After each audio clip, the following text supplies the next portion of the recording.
Hello friends, today I am going to demonstrate open reduction and internal fixation of completely dislocated. You should know the classification of acromioclavicular joint dislocation. So it's a completely type 3, you may argue for type 5 also, completely dislocated acromioclavicular joint in a 55, 60 years male patient. And the indications of open reduction in this case, because it's tenting the skin, so there are chances of pressure, because of pressure beneath the skin there are chances of breakout of skin and ulcer formation. So this is one of the indications of open reduction and internal fixation of acromioclavicular joint dislocation. Few people may argue about conservative treatment, but my preferred technique is always surgery and make it anatomical if patient is fit for surgery.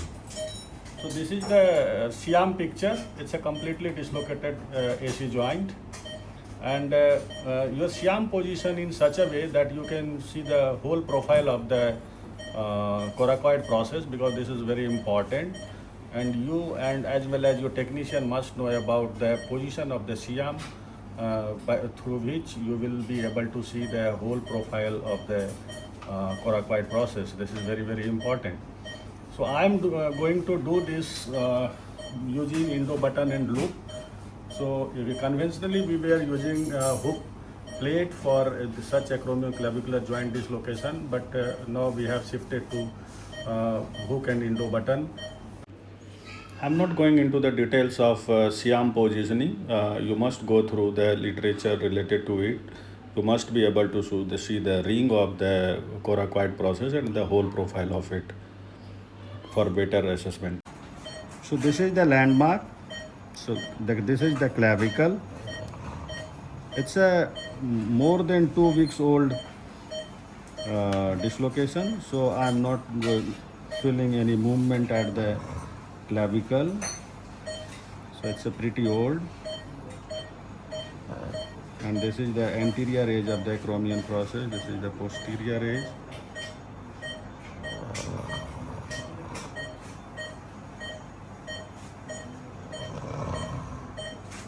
This is acromioclavicular joint.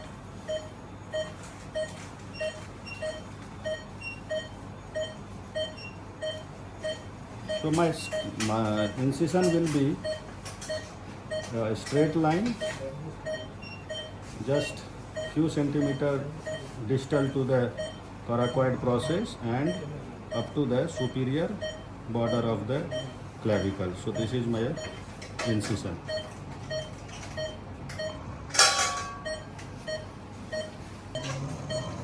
As for all shoulder surgeries, I infiltrate xylocaine with adrenaline, pre-mixed injection. It makes our life easy. It reduces bleeding intraoperatively, and to some extent it acts as a pain management tool in post-operative period. For your understanding, this is medial, this is lateral, this is distal, and this is proximal. So zoom out and show the position of the patient. So as marked, my incision will be from this to this, but initially I will put a shorter incision, but long enough to demonstrate the surgery clearly, because I will be using a assembled loop and Endobutton. So my incision will be slightly lesser than in cases where you assemble this intraoperatively. So I have the privilege of using this pre-assembled loop and Endobutton, which is designed by different companies, and it's readily available almost in every part of the country nowadays. So once you dissect skin and subcutaneous plane, this is the deltoid, and you should mark the coracoid process. You should not be medial to the coracoid process. So as already marked, in my case, this is my coracoid process, and I will split the deltoid in line with the skin incision. So let's do it.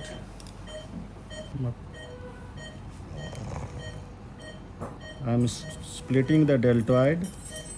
Retract. Yes, I'm splitting the deltoid in line with the skin incision from the clavicle to the coracoid process. Be gentle, do not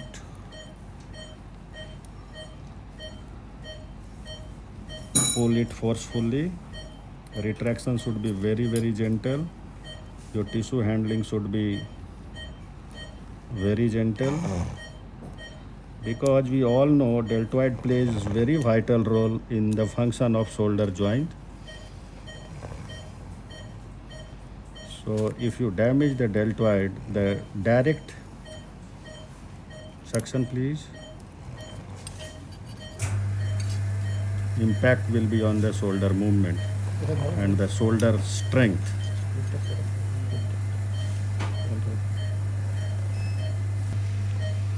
So this is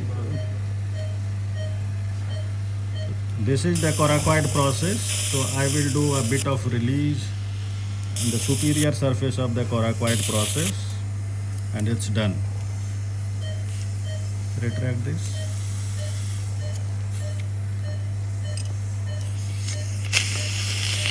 Okay. So my coracoid process is ready. Let's zoom it. So this is the coracoid process. The whole profile of the coracoid process is under my vision. The whole thing is coracoid process, and the coracoid process points anteriorly and slight laterally. You should be mindful of this anatomy.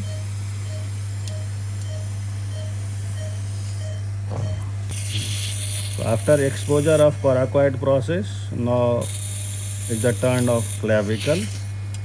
So this is my clavicle. This is under surface of the clavicle. This is upper surface of the clavicle. So as I am utilizing a part of the incision which was proposed or which is recommended, so I have to adjust my skin according to the area where I am dissecting. So this is the deltoid, below this is the coracoid process, and this is the clavicle.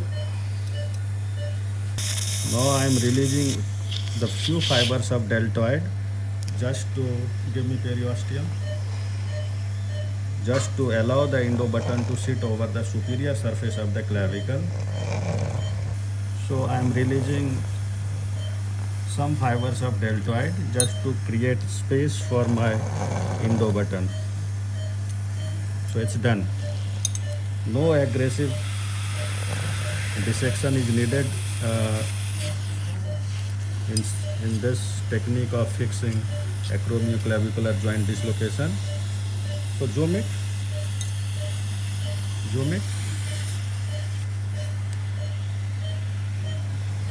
So you can appreciate that this is the broad surface is the coracoid. It's like hooking like this. This is the coracoid process, and this is the clavicle. I have marked the point of my clavicle entry of the guide wire. So this is the point, and which has been confirmed by the Siam image. So it should be starting from the clavicle. Usually it's 3 to 4 centimeter from the lateral end of the clavicle, and it should go bang through the center of the coracoid process. So you should always aim from the clavicle, anteroposterior from the middle or slight anterior, and through the center of the coracoid. So once your guide wire is in the appropriate position, your half work is done. This is the Siam image. So I will have to come slightly more laterally, and it should be around 3-4 centimeter from the lateral end of the clavicle somewhere here, and it will go through the center of the coracoid. So this has been marked. let's proceed. So both. So I'm just touching the coracoid. Siam, shoot. So the guide wire is going slowly from clavicle, so it's a past clavicle, hitting the coracoid and then going beyond coracoid. So it's going through the coracoid. Now it's a second cortex. Yeah, done.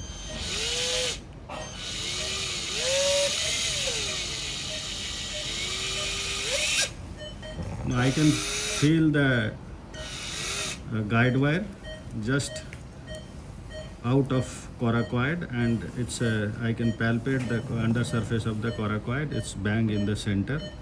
Let's see in the Siam picture. Shoot.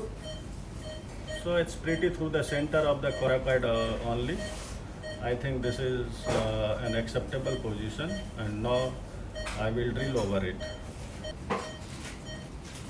This is 3.5 mm cannulated drill bit. I am drilling over the guide wire only.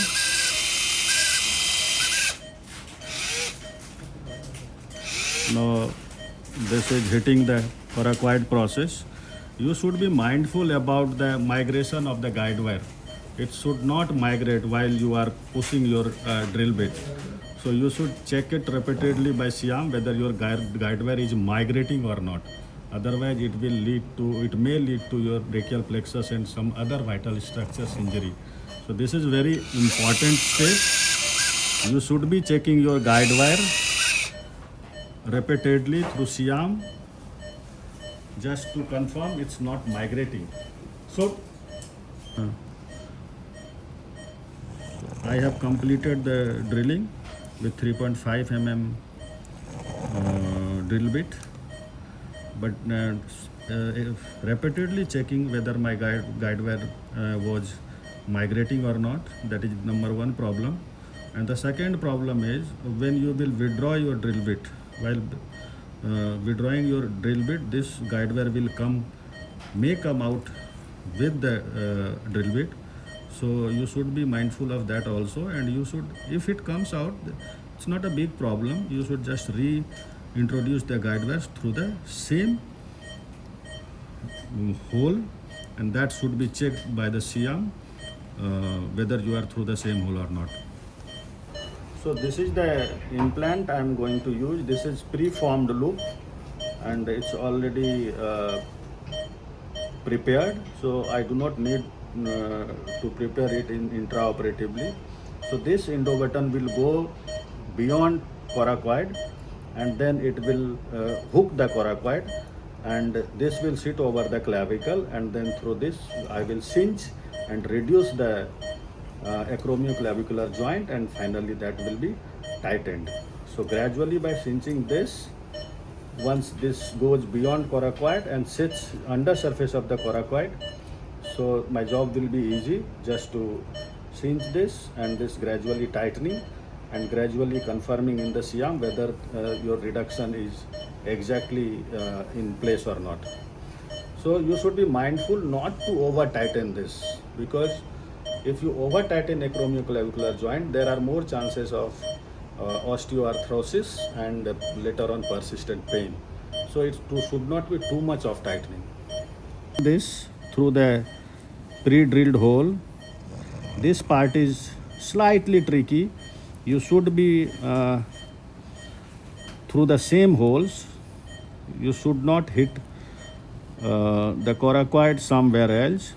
And I'm lucky that I have gone through the same pre-drilled holes. So it's a beyond coracoid. Now my job is easy. I will just unwind this and remove this thing, and then gradually I will flip the endobutton. Shoot.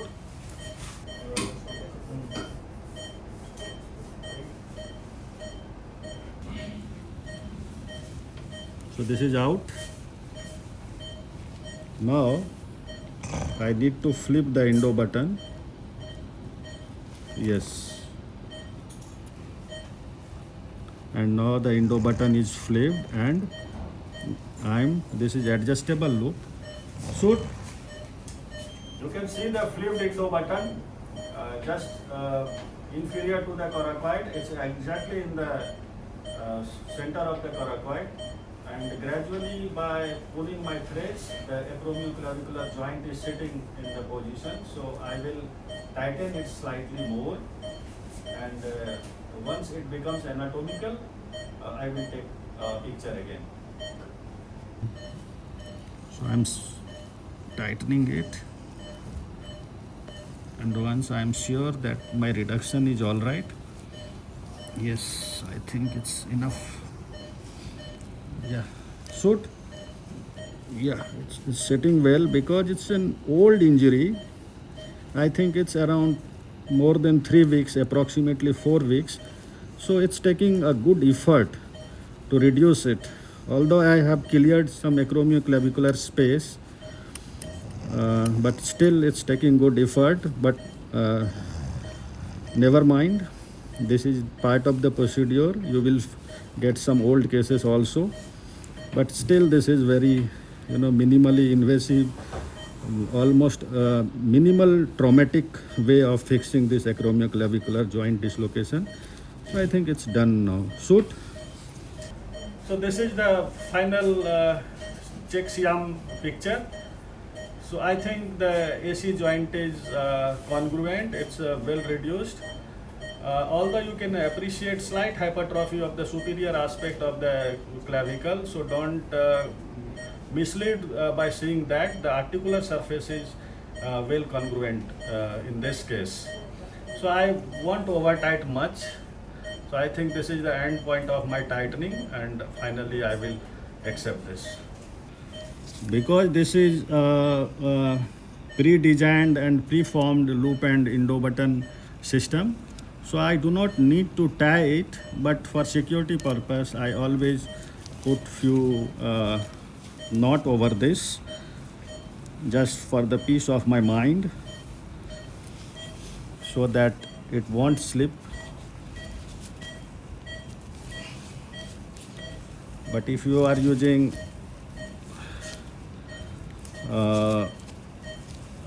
intraoperatively assembled orthocord and endobutton, then this becomes very important.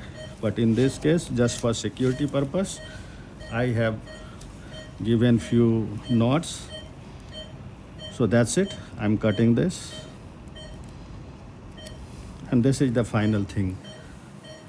So I will show you one last Siam picture, and let's see if it's good or not. Dekho. So this is the final picture.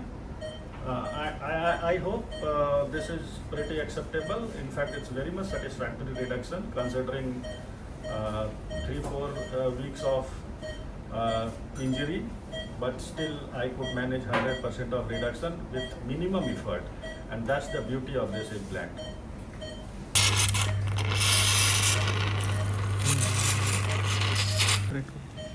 So repair of deltoid is very important, as already I mentioned earlier that this deltoid has very crucial role to play in shoulder function. So you should always repair the deltoid. Whatever deltoid you have released, it should be positioned in the same anatomical location. Cut.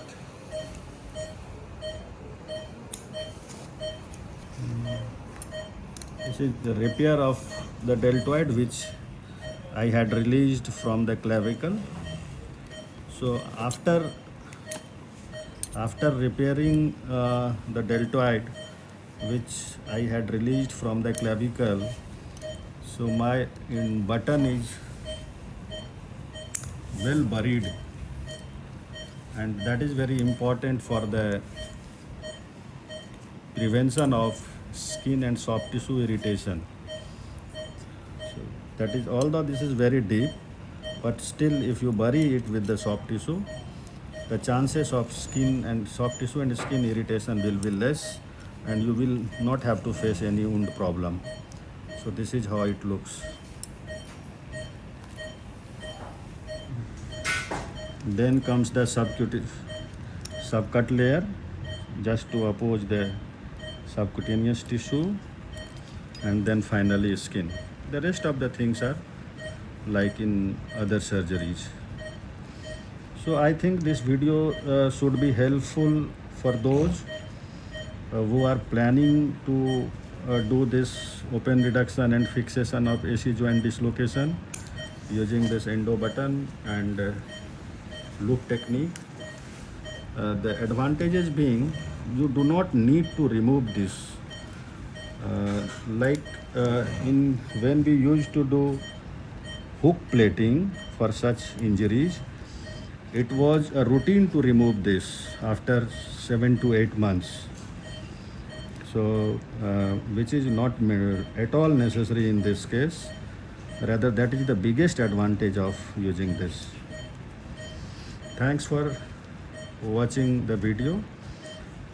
I will be happy to receive any comment or suggestion for further improvement, and see you in the next video. Thank you.